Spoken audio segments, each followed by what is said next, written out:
విలేకరుల పేరుతో బెదిరింపులకు పాల్పడితే కఠిన చర్యలు తీసుకుంటాం. అక్రమ రవాణా, అసాంఘిక కార్యకలాపాలు జరిగితే పోలీసులకు తెలియజేయాలి. చట్టాన్ని చేతుల్లోకి తీసుకున్న ఎవరినైనా వదిలిపెట్టే ప్రసక్తి లేదు.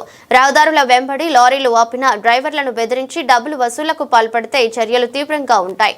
బెదిరింపులకు పాల్పడిన వ్యక్తుల గురించి ఫిర్యాదు చేస్తే కేసులు నమోదు చేస్తాం. బాపట్ల పట్టణ టౌన్ సిఐ రాంబాబు తెలిపారు. సోషల్ మీడియా వాళ్ళ పేర్లు చెప్తూ కొంతమంది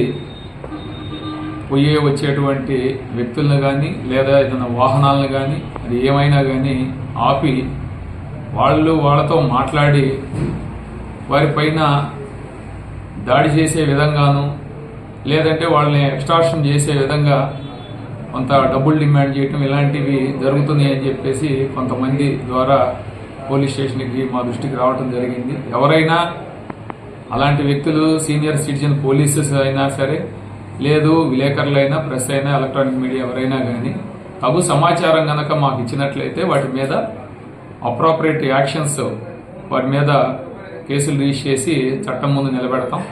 అంతే తప్ప వారే డైరెక్ట్గా పోయి ఇన్వాల్వ్ అయిపోయి అదేదైనా కానీ అక్కడ జరిగేటువంటి యాక్టివిటీస్కి రెస్పాన్సిబుల్ అవ్వాల్సిన పరిస్థితి ఉంది. కాబట్టి ఏదైనా కన్సర్న్డ్ ఆఫీసర్స్కి వాళ్ళు సమాచారం ఇచ్చినట్లయితే దాని మీద మేము ఖచ్చితంగా చట్టపరమైనటువంటి చర్యలు తీసుకుంటాం. దాన్ని అడ్డం పెట్టుకొని అక్కడ ఏదైనా లా అండ్ ఆర్డర్ ప్రాబ్లం కానీ, కొట్లాడ కానీ ఇంకేదైనా జరిగినట్లయితే కూడా అది వాళ్ళకి రెస్పాన్సిబుల్ వాళ్ళ మీద ఉంటుంది. కాబట్టి అది మా దృష్టికి తేవాలి. ఈ విధంగా జరుగుతుంది అని చెప్పి కొంతమంది మా దృష్టికి కూడా తీసుకురావడం జరిగింది. దాని మీద మా సీనియర్ ఆఫీసర్స్ నోటీసులో పెట్టి వారిపైన చట్టపరమైనటువంటి చర్యలు కూడా వారిపైన తీసుకోవడం జరుగుతుంది.